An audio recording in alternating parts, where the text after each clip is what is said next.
عاجل مقتل بائع وإصابة نجله في سوق اللقمة بتاعز، وإليكم تفاصيل الخبر.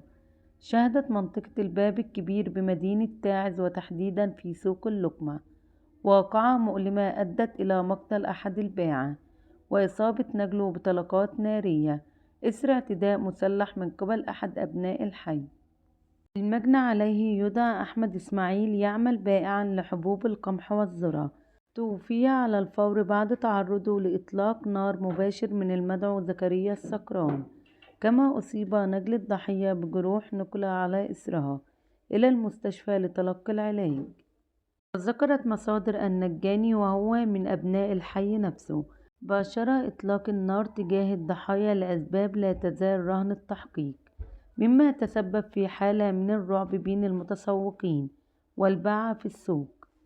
وبعد وقوع الجريمة، الأجهزة الأمنية باشرت نزولها إلى موقع الجريمة فور تلقي البلاغ، وتمكنت من إلقاء القبض على القاتل زكريا السكران واقتياده إلى الحجز لاستكمال التحقيقات ومعرفة دوافع الجريمة، تمهيدا لإحالته إلى الجهات القضائية لينال جزاء الرادع.